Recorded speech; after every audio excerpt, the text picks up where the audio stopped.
মহারাজ, চিত্রকেতু মহারাজের কাহিনী যত শুনছি হাজারো প্রশ্ন আসছে। আমাদের জীবনেও দেখেছি, যারা আমার ক্লোজ পরম ভক্ত অথচ আচরণ ঠিক মনে হলো না, মুখে কিছু বলছে না কিন্তু মনে এসে যাচ্ছে কেন এমন করছে, মনে খুব কষ্ট পাচ্ছি, সেক্ষেত্রে কি অপরাধ হবে? যদি হয়, বিবৃতির উপায় এবং কিভাবে এটাকে দমন করব কৃপা করে যদি বলেন। কথাটা ঠিকই, যতই পড়ছি ততই পারিপার্শ্বিক পরিস্থিতির জিনিসগুলো প্রকাশিত হচ্ছে। তবে এটাও ঠিক, পার্বতী তিনি এত বড় একটা কঠোর শাস্তি দিলেন পুত্র চিত্রকেতুকে, আর চিত্রকেতু আজকে বলবেন তিনি এই কঠোর শাস্তিকে তিনি কিভাবে গ্রহণ করলেন। চিত্রকেতু মহারাজও ছিলেন অনেক উন্নত ব্যক্তি। এত বড় অভিশাপ তিনি হাসি মুখে স্বীকার করেছেন।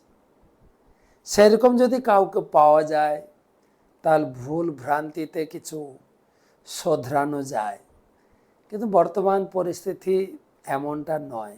কেউ কারো ভুল স্বীকার করতে চায় না, ছোটরাও বড়দের এত সম্মান করছে না। সেই জন্য বেশিরভাগ ক্ষেত্রে চোখ বন্ধ করে হজম করে নিতে হয়, কোনো প্রতি উত্তর করা যায় না নিজের সম্মান বাঁচাতে। ভালো কথা বললেও ওখানে সম্মান টিকানো মুশকিল। তাই আমি অনুরোধ করব, যদি দেখেন গ্রহণ করার মতো ক্ষমতাবান ব্যক্তি, সেখানে বলবেন কিছু, আর না হলে চুপ করে থাকাটাই বড় উপায়। এছাড়া আমি আর কোনো সমাধান দেখছি না। পরবর্তী একটা প্রশ্ন,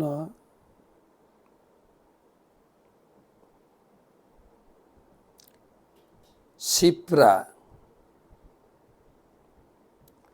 আমি শিপ্রা পাল আসাম থেকে। হরে কৃষ্ণ মহারাজ, প্রণাম নেবেন। মহারাজ, যুক্ত বৈরাগ্য কথাটার মানে বুঝিয়ে বলবেন।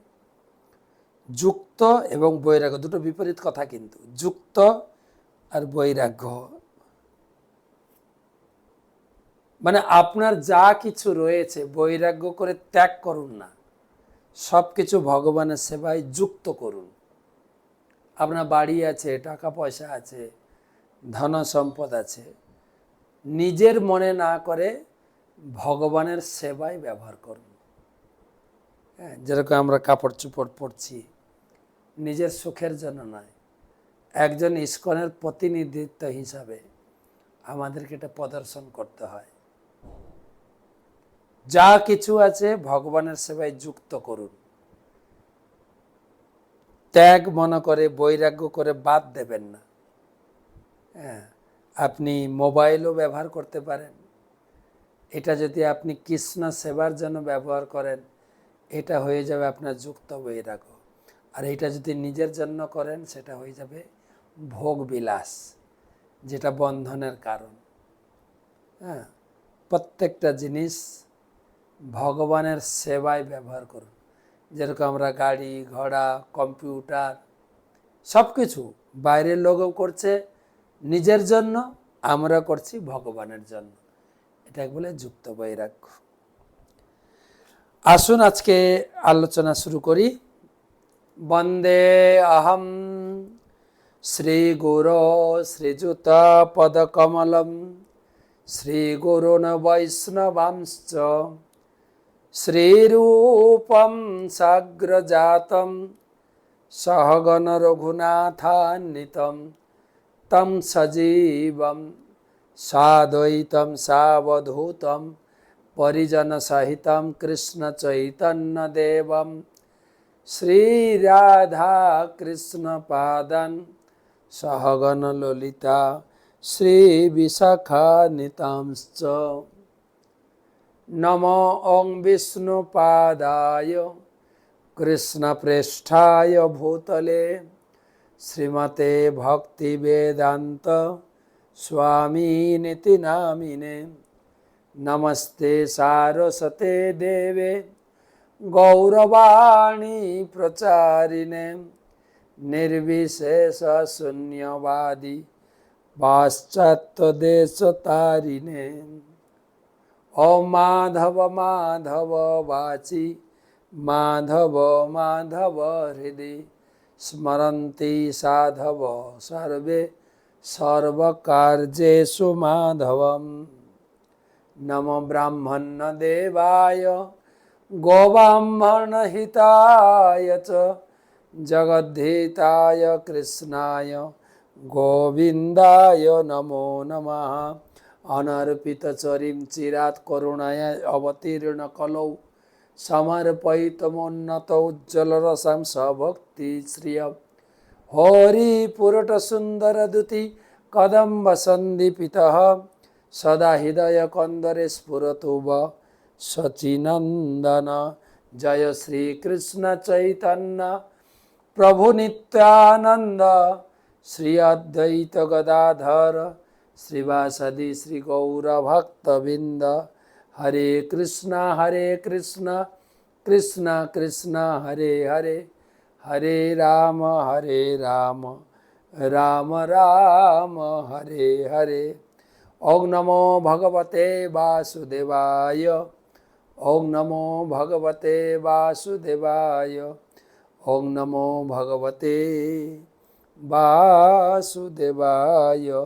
नारायणं नमस्कृत्य नरं चैव नरोत्तमं देवीं सरस्वतीं व्यासं ततो जयमुदीरयेत्। तमादिदेवं करुणानिधानं तमालवर्णं सुहितावतारम् अपार संसार समुद्र सेतुं भजामहे भागवत स्वरूपम। ग्रंथराज श्रीमद् भागवत महापुराण की जय। षष्ठ स्कंध षोड़श सप्तदश अध्याय षोड़श श्लोक থেকে আজকের আলোচনা। গতকালকের ক্লাসে পার্বতী কঠোর অভিশাপ দিয়েছে,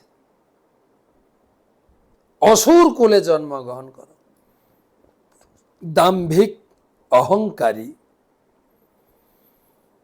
তোমার এত বড় সাহস যেখানে পদ্মজনী ব্রহ্মা ভৃগু নারদ চতুষ্কন মনু কপিল মহারাজ এরা কোনো মন্তব্য করেননি। তুমি কোন ব্যক্তিত্ব শিষ্টাচার ছাড়িয়ে এত বড় সমালোচনা করেছ? হে পুত্র, হে উদ্ধত পুত্র, আমি অভিশাপ দিচ্ছি, অসুর কুলে জন্মগ্রহণ করো। এত বড় সভার মাঝখানে কেউ প্রতি উত্তর করেননি, কেবল পার্বতী চিৎকার করে উঠে কঠোর বাক্যে দণ্ডদান স্বরূপ অভিশাপ। তো যাকে অভিশাপ দেওয়া হলো তার কি প্রতিক্রিয়া? ভেঙে পড়লেন। জীবনের এত বড় একটা হানি, কঠোর দণ্ড। দেখুন, আমরা হয়তো বলতে পারি যে ঠিক আছে, উনি দণ্ড দিয়েছেন, তুমি সয়ে নাও, সহ্য করে নাও। এটা আপনাকে আমি উপদেশ দিতে পারি, আপনি আমাকে উপদেশ দিতে পারেন।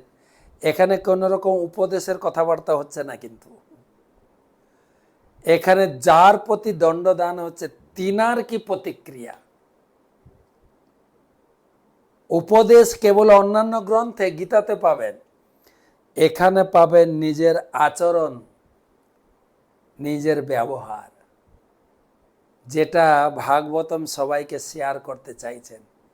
চিত্রকেতু মহারাজ তার নিজের অনুভব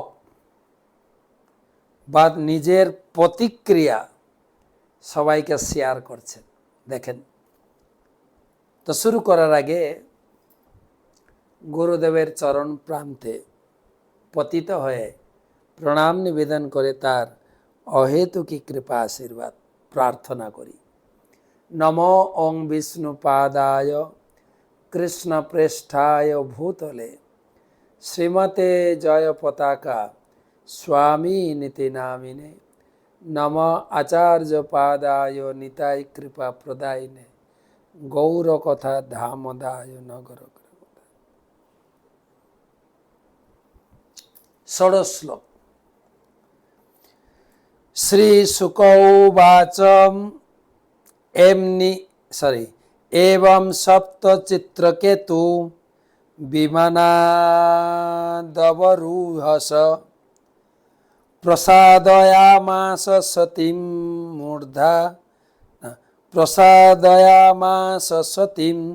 মূর্ধনা নম্রেণ ভারত। শ্রীশুক উবাচ এবং সপ্ত চিত্রকেতুঃ বিমানাদবরূহস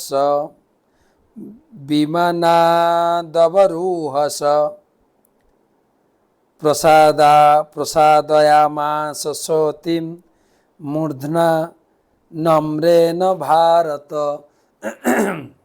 সুখদেব গোস্বামী বললেন, হে মহারাজ পরীক্ষিত, এইভাবে পার্বতী কর্তৃক অভিশপ্ত হয়ে মহারাজ চিত্রকেতু তার বিমান থেকে অবতরণ করে অত্যন্ত বিনীতভাবে পার্বতীকে প্রণাম করেছিলেন এবং তার ফলে পার্বতী দেবী পূর্ণরূপে সন্তুষ্ট হয়েছিলেন।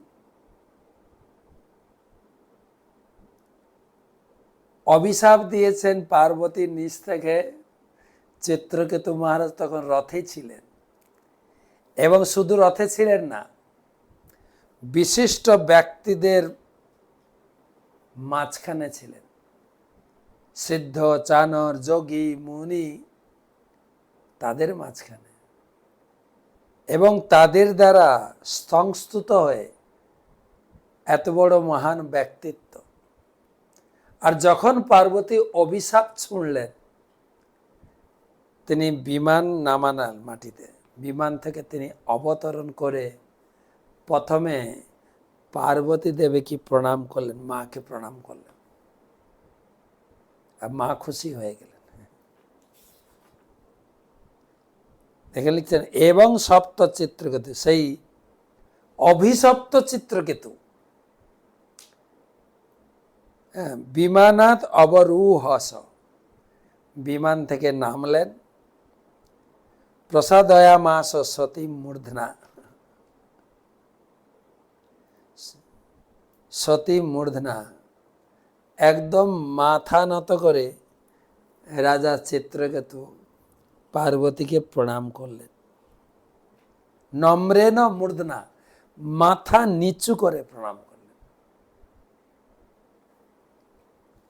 তারপর কি হলো? প্রসাদয়ামাস, প্রসাদয়ামাস, পার্বতী খুশি হয়ে গেলেন। আরে এ কত বড় ব্যক্তিত্ব, আমি অভিশাপ দিলাম। প্রণাম করলেন। পার্বতী দেবী পূর্ণরূপে সন্তুষ্ট হয়েছে।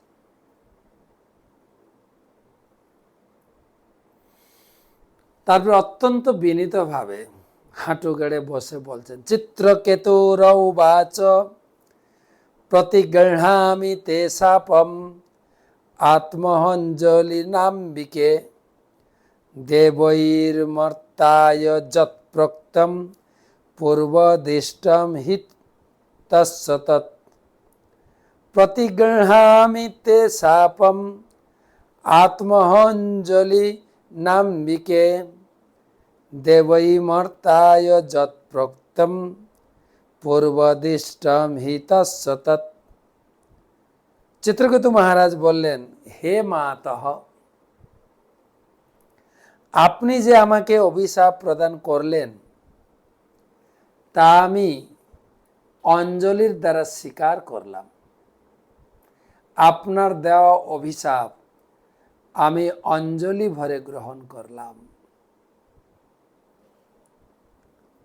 এই অভিশাপে আমি একটুও বিচলিত নই, কারণ মানুষকে তার পূর্বজন্মের কর্মফল অনুসারে দেবতারা সুখ বা দুঃখ প্রদান করে। এখানে দুটো কথা আছে, কিন্তু একটা যে কর্মফল আর সুখ দুঃখটা আসে উপর থেকে, দেবতারা প্রদান করেন। ভগবান দেবতাদের দায়িত্ব দিয়েছেন, কে কতটুকু পুণ্য করেছেন, কতটুকু পাপ করেছেন, তার জীবনে ততটুকুই সুখ আর দুঃখ সে পাবে। এ কর্মের গতি। বিভিন্ন শাস্ত্রে বর্ণনা করা হয়েছে, এমনকি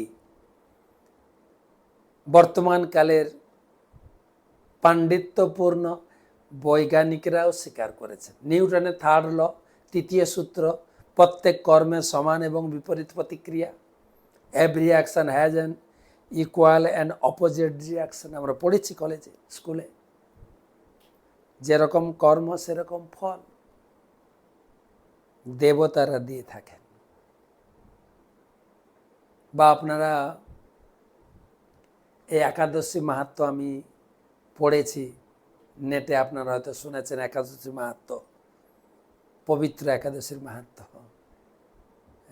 সেই মহিজিৎ রাজা, তার পূর্বজন্মে একটুকু ভুল ছিল, সে এই জন্মে অপুত্র, অনেক প্রয়াস করেও তিনি পুত্র প্রাপ্ত হলেন না। কেবল লোমস মুনির কৃপায়, মার্গদর্শনে তিনি পুত্র রত্ন পেয়েছিলেন। একাদশী মাহাত্ম্য শুনবেন, পবিত্র একাদশীর মাহাত্ম্য আমি ছেড়েছি। কর্মের কত সূক্ষ্ম বিচার, কাউকে দোষারোপণ করা যাবে না। আমরা তো এখানে নির্দেশ দিচ্ছি কাউকে দোষারোপণ করা যাবে না বা করবেন না, কিন্তু চিত্রকেতু মহারাজ নিজে আচরণ করে বলছেন, না কাউকে দোষারোপণ, আমি আপনাকে দোষারোপণ করছি না, আপনি অভিশাপ দেননি, এটা আমার ভাগ্যের পাওনা, আমি পেয়েছি, আমি হাসি মুখে অঞ্জলি ভরে গ্রহণ করছি।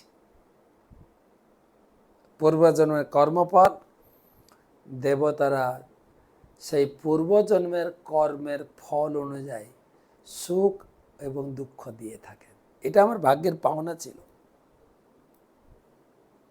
প্রভুপাদ লিখছেন, চিত্রকেতু মহারাজ ছিলেন ভগবানের ভক্ত, তাই পার্বতীর অভিশাপে তিনি একটুকুও বিচলিত হননি।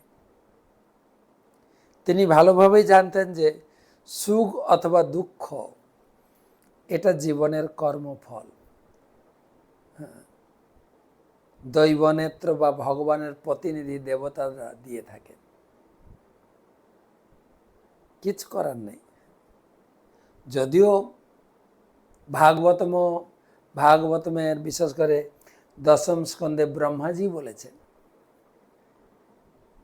ব্রহ্মা বলছেন, হে ভগবান, আপনার ভক্তদের মহিমা অনন্ত, তারা জীবনেরই সুখ দুঃখ অভিশাপ আশীর্বাদ কিছুই মনে করে না, তুচ্ছ। যেমন চিত্রকেতু মহারাজ, তত্ত্বেহ অনুকম্পা সুসুমিক্ষ মান ভুঞ্জান এবাত্মকৃতম বিপাকম। তার জীবনে কিছু অভিশাপ, তার জীবনে কিছু সুখ দুঃখ তিনি একদম হাসি মুখে বরণ করেন। তারা মনে করেন এটা ভগবানের বিশেষ কৃপা, আমার ভাগ্যে আরো বেশি দুঃখ ছিল, কেবল ভগবানের কৃপায় দুঃখের লাঘব হয়েছে। হৃদ ভাগবস্তে ধন্যমস্তে জীবেত যো মুক্তি পদে সদায়। এই ধরনের ভক্তরা যোগ্যতা সম্পন্ন, তারা এই জীবনের পরে তোমার ধাম তো প্রাপ্ত হবেই। জীবত সদ দায়ভাগ।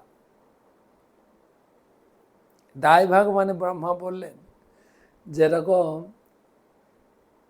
পিতা মৃত্যুর পরে পিতার সমস্ত সম্পত্তি পুত্র পায়, এবারে পিতা হয়তো পুত্রের নামে উইল করে দিয়ে যায়নি, কিন্তু জন্মসূত্রে সে পেয়ে যাবে। ঠিক সেভাবে বলছেন, হে ভগবান, এই ধরনের যে উন্নত ভক্ত, যারা তাদের জীবনের সুখ দুঃখকে তোমার কৃপা বলে মনে করে গ্রহণ করে ভক্তিতে যুক্ত থাকেন, ভক্তিতে একটুকুও বিচলিত হন না, সেই ভক্তরা তো এই জীবনের পরে তার পিতার সম্পত্তি তোমাকে তো লাভ করবে। তুমি যে ভক্তদের পিতা, ও তোমার চরণে পৌঁছাবে, এ বিষয়ে কোনো সন্দেহ নেই। হ্যাঁ, বিভিন্ন শাস্ত্রে উদ্ধৃতি দিয়ে প্রভুপাদ লিখেছেন, যারা ভক্তিযোগ করে কর্মাণি নির্দহন্তি কিন্তু চ ভক্তি ভাজা। যারা ভক্তিতে যুক্ত হয়েছেন তাদের জীবনের কিছু জীবনে ঘটে যাওয়া, এগুলো পূর্বজন্মের কিছু পাপ পুণ্য কাজ করে, কিন্তু ভক্ত তাতে বিচলিত হন না, কেবল ভগবানের চরণ আশ্রয় করে সব কিছু সহ্য করে নেয়। ভগবানের কৃপা, যা কিছু ভগবানের কৃপায় যা হয়েছে তাতেই খুশি। দেখেন, গ্রহণ করছেন চিত্রকেতু মহারাজ। এই বড় কি বলা যায়, ধৈর্য শক্তি এবং বরণ করে নেওয়ার ধৈর্য, এটা একটা ভগবানের কৃপা না হলে হয় না, গুরুদেবের কৃপা না হলে হয় না। গুরু কৃষ্ণের যিনি কৃপা লাভ করেছেন, এত বড় কঠিন পরীক্ষায় সে সফল হতে পারবে না। হলে আমরা শুধু আলোচনা করছি, কিন্তু এই গুণটাকে অর্জন করতেই হবে, নাহলে কোনো উপায় নেই। তো আচার্যবর্গ দেখিয়েছেন প্রভুপাদের জীবনে কত কিছু ঘটে গেছে, কোনো কিছুকে তিনি কাউকে দোষারোপণ বা কোনো কারণে তিনি ভক্তি থেকে বিচ্যুত হয়েছেন না।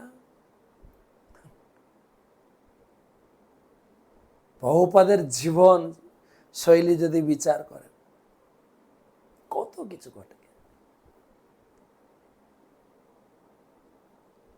শ্রীল বিশ্বনাথ চক্রবর্তী ঠাকুর মন্তব্য করেছেন যে মহারাজ চিত্রকেতু পার্বতীর অভিশাপকে ভগবানের কৃপা বলে গ্রহণ করেছিলেন। ভগবান চেয়েছিলেন চিত্রকেতু যেন যত শীঘ্র সম্ভব তার কাছে ফিরে আসেন, তাই তিনি তার পূর্বকৃত কর্মের ফলস্বরূপ সমাপ্ত করে দিয়েছিলেন।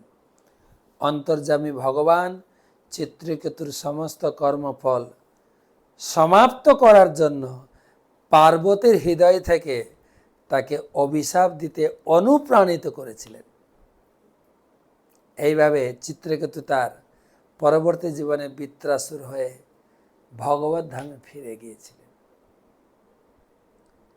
দেখেন, ভক্তি জীবনে কার সঙ্গে কিভাবে লিঙ্ক করা হচ্ছে, কখন যে জীবনে কি ঘটে যাবে। কমল জলধল জীবন টলবল, ভজহু হরিপদ নীতিরে। জীবনের উচ্চ পর্যায় ঐশ্বর্য লাভ, আবার ঐশ্বর্য হানি।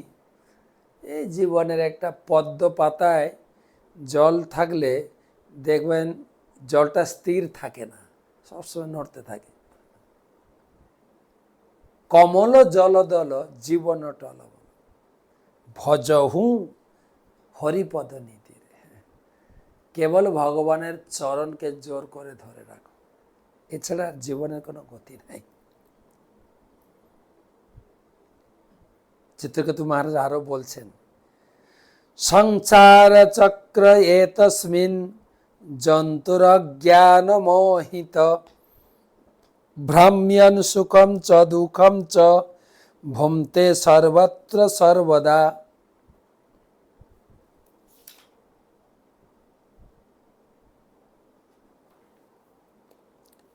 সংসার চক্র এতস্মিন জন্তুর জ্ঞান মোহিতঃ, ভ্রমণ সুখম চ দুঃখম চ ভন্তে সর্বত্র সর্বদা।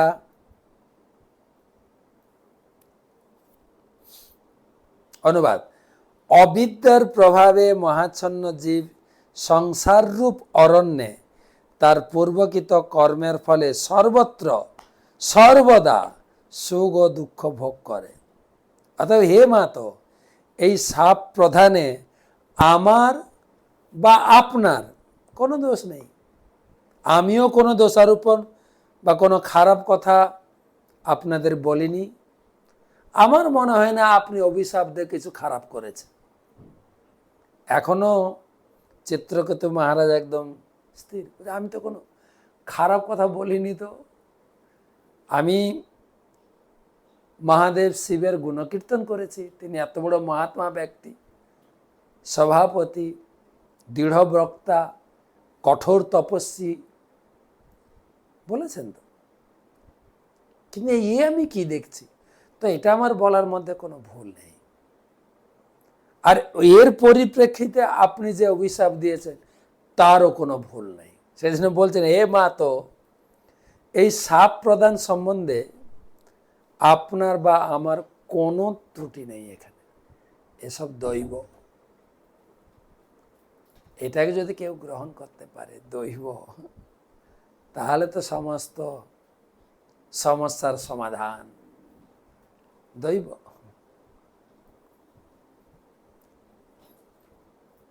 প্রভুপাদ লিখছেন, এই জগতে আমরা এতটা যোগ্য সম্পন্ন নই বলে আমাদের কোনো কিছু প্রাপ্তি বা কোনো কিছু দুর্ঘটনা, ক্ষয়ক্ষতি, আমরা একে অপরকে দোষারোপণ করি, ভগবানকে দোষারোপণ করি।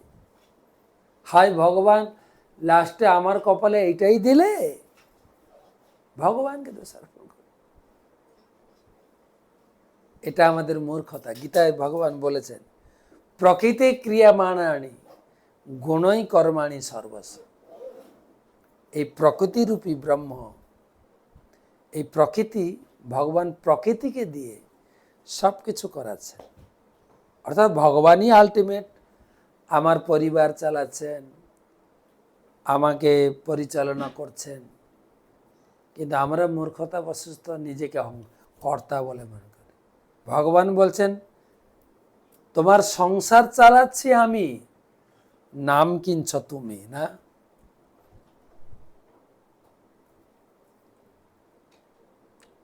কর্তা হও মা তোমার মধ্যে, অহংকার বিমূঢ়। তুমি বিমূঢ়, তুমি অহংকারী। পরের শ্লোকে তত্ত্ববিত্ত মহাভাব গুণ কর্ম বিভাগ। যারা তত্ত্ববিদ ব্যক্তি, চিত্রকেতু, তত্ত্বজ্ঞ ব্যক্তি, তারা কিন্তু এরকম মনে করে না। সবকিছু ভগবান প্রত্যেকের জন্য কর্ম অনুযায়ী তার প্রাপ্তি, তার ক্ষতি সব নির্ধারণ করে রেখেছে। সেটা আপনাকে স্বীকার করতে হবে। সেটা মাথা ফাটিয়ে এখানে ছাতি পিটালেও বেদে বলেছেন, ঈশাবাস্য ইদম সর্বত যৎ কিঞ্চাত জগতাং। যতটুকু আপনার জন্য বরাদ্দ আছে ততটুকু জঙ্গলে বসলেও পাবেন। প্রভুপাদ যখন বিদেশ থেকে প্রচার করে ফিরলেন, দিল্লি এয়ারপোর্টে যখন নামলেন, দিল্লির সাংবাদিক প্রভুপাদকে জিজ্ঞাসা করছেন, তো আপনার যে এত বড় সাফল্য, হ্যাঁ, কোটি কোটি টাকার মন্দির তৈরি হয়েছে, এত ভক্ত, আড়ম্বরপূর্ণ অনুষ্ঠান, এই যে ঝুলন যাত্রা, মায়াপুরে অনুষ্ঠান দেখবেন নেটে, কত লক্ষ টাকা খরচা করে আড়ম্বর সহকারে বৈভবপূর্ণ ঝুলন যাত্রা মহোৎসব হচ্ছে। ভগবান, তো আপনার এই সাফল্য পিছনে কারণটা কি? কোন ইকোনমিক্যাল জ্ঞান বা বুদ্ধি আপনি ব্যবহার করেছেন?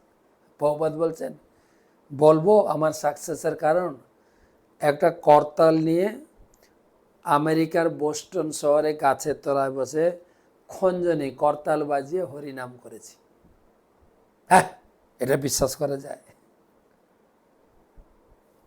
জীবনে সাফল্য, জীবনে হানি সব ভগবানের। এটা আপনার বা আমার কোনো দোষ নেই। কিছু লোক নিজেকে কর্তা অভিমান করে, একে অপরকে নিজের দশা, নিজের হানিটা ওদের ঘাড়ে চাপাতে চায়। নৈবাত্মান পরশ্চাপি কর্তা সাত সুখ দুঃখয় কর্তারং মন্যতে তেহত্রাজ্ঞ আত্মানম পরমেব চ। নৈবাত্মা ন পরশ্চাপি কর্তা স্যাৎ সুখ দুঃখয় কর্তারং মন্যতেয়ত্রাজ্ঞ আত্মানং পরমেব চ। অনুবাদ: এই সংসারে স্বয়ং বা শত্রুমিত্র প্রভৃতি অন্য কেউই সুখ দুঃখের কর্তা নয়, কিন্তু যারা অজ্ঞ তারা নিজেকে এবং অন্যকে এই সুখ দুঃখের কর্তা বলে মনে করে। বললাম না এর আগের কথা, নিজের জীবনে সুখ দুঃখকে অন্যের ঘাড়ে চাপিয়ে দেয়। তোমার জন্য আমার এটা হয়েছে। আরেকবার অনুবাদটা পড়ছি। এই সংসারে স্বয়ং শত্রু মিত্র প্রভৃতি অন্য কেউই সুখ দুঃখের কর্তা নয়, যারা অজ্ঞ নিজেকে ও অন্যকে সুখ দুঃখের কর্তা বলে মনে করে। যারা অজ্ঞ, বুদ্ধিমান মানুষ, আমি তো বুদ্ধিমান, ভগবানের কাছ থেকে আমি জ্ঞান গ্রহণ করেছি, সেখান থেকে বিচার করে দেখেছি কর্মফল ছাড়া আর কিছু না।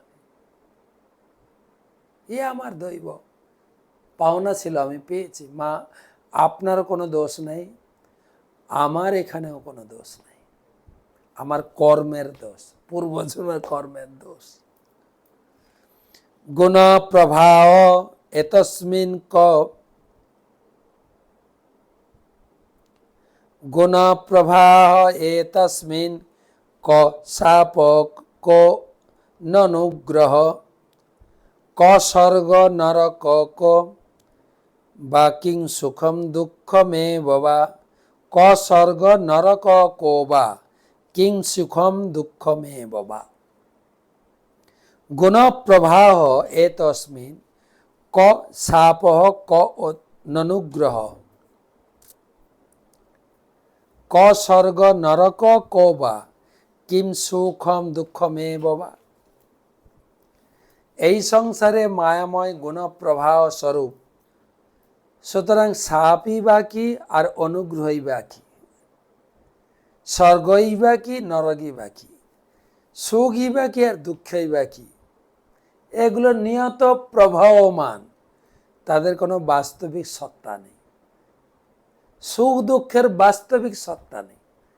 প্রবাহমান মানে নদীর জল যেরকম প্রবাহমান, সুখ আসতে থাকে, দুঃখ আসতে থাকে, সুখও থাকে না বেশি দিন, দুঃখও থাকে না, এ চলতে থাকে। এগুলোর দ্বারা সুখের দিকে বিচলিত হলে হবে না। চিত্রকেতু মহারাজ নিজে আচরণ করে জগৎকে শিক্ষা দিচ্ছেন। ছিল বিশ্বনাথ চক্রবর্তী ঠাকুর এই প্রসঙ্গে বলেছেন, জড়জগতে পতিত হওয়া লবণ খনিতে পতিত হওয়ার মতো।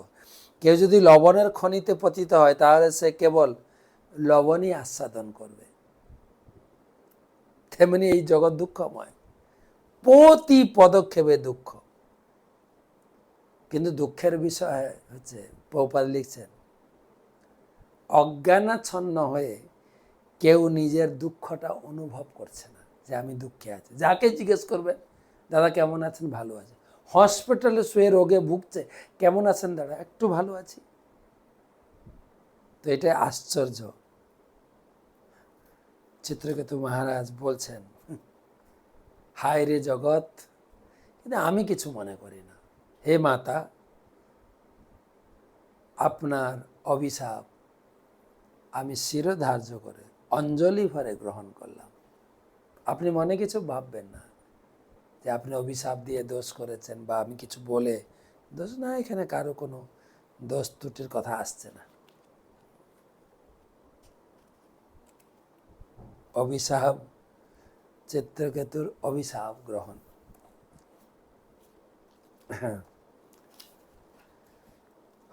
বলরাম কথা এসে গেল, বলরাম জয়ন্তী।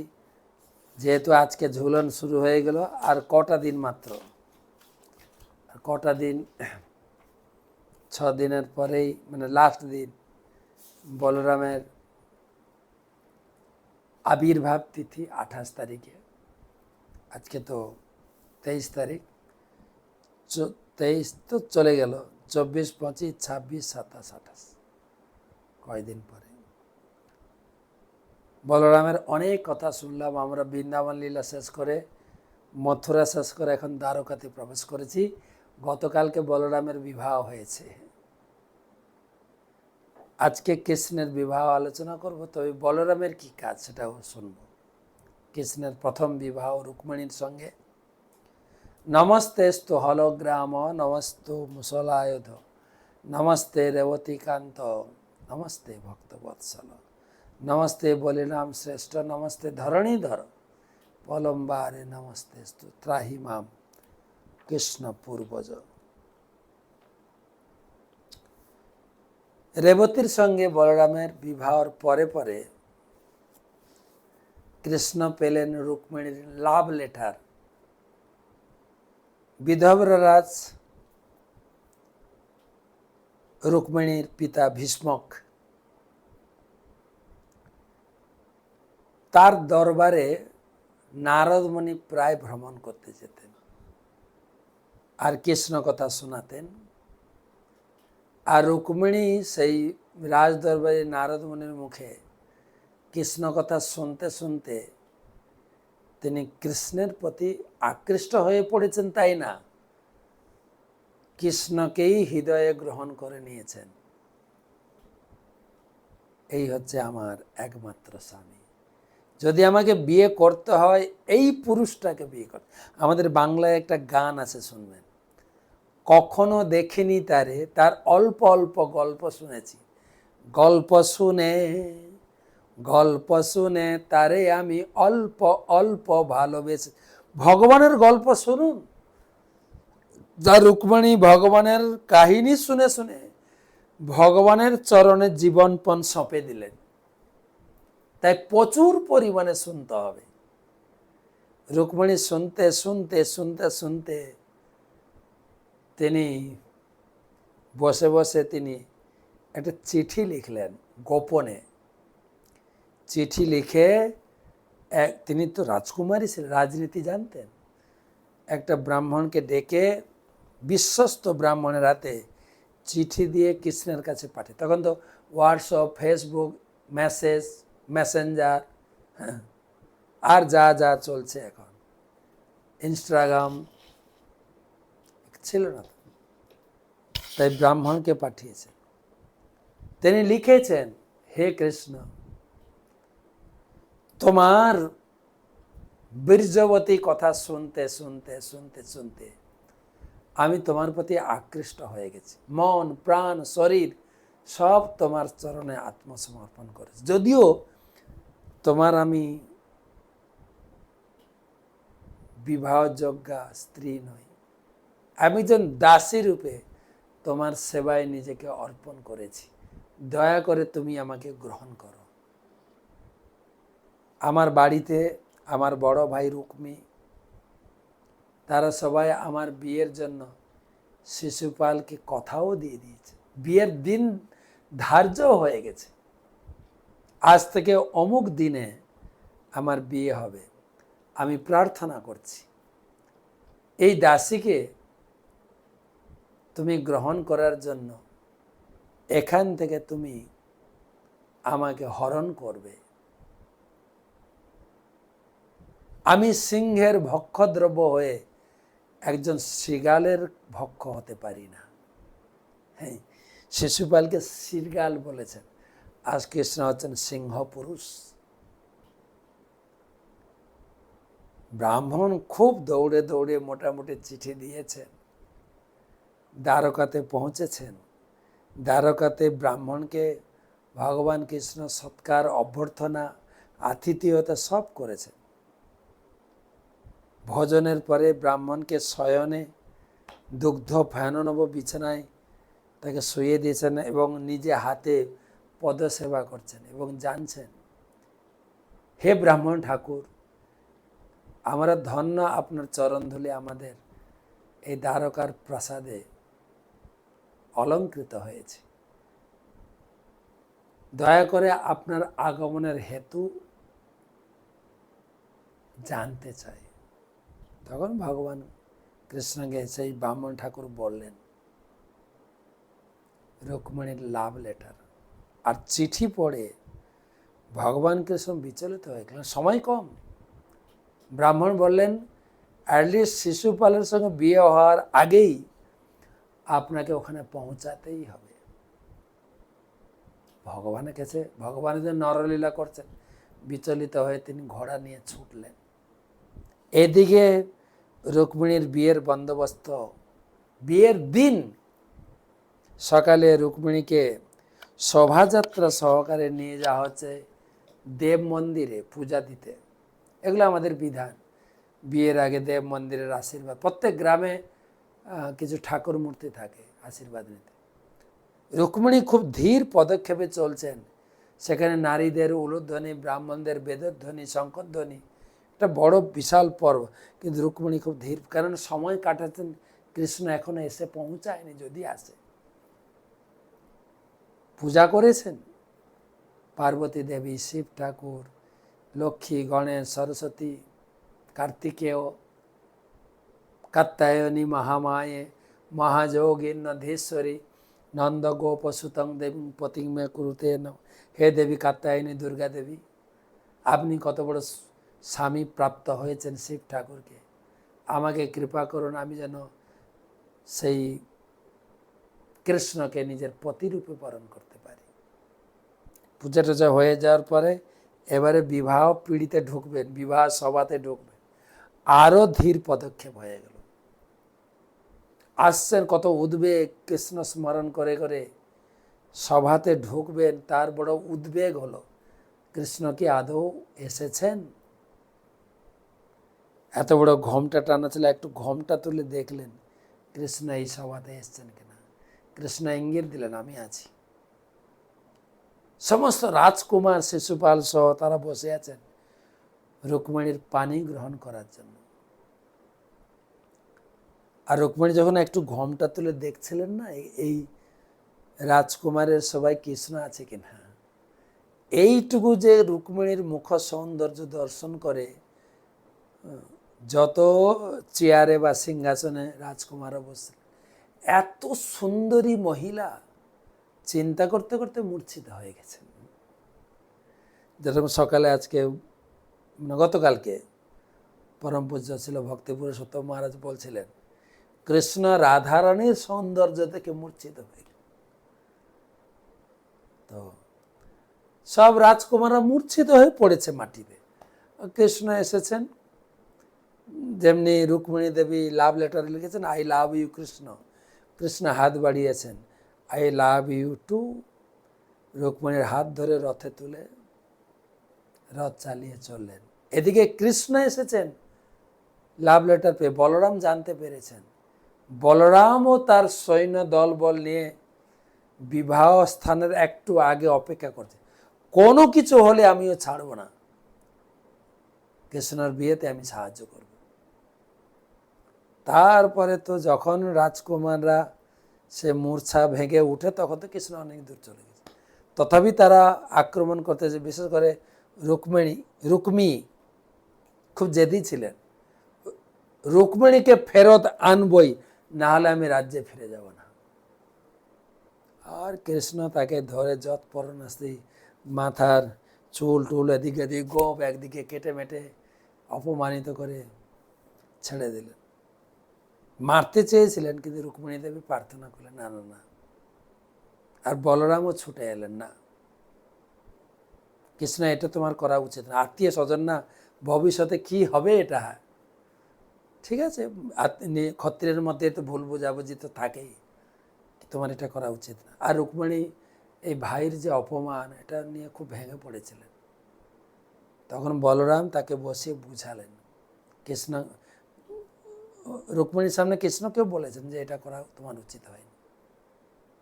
তোমার নিজের কি বলা যায় শালক, কি করে তুমি মেনে নেবে? তারপর রুক্মিণীকে অনেক প্রবোধ দিয়েছিলেন বলরাম, এটা তুমি কিছু মনে করো না, এটা ক্ষত্রিয়দের মধ্যে হয়ে থাকে, আর ধীরে ধীরে আমরা ভুলে যাব, আবার আত্মীয়তার সূত্রে আমরা একত্রিত হব।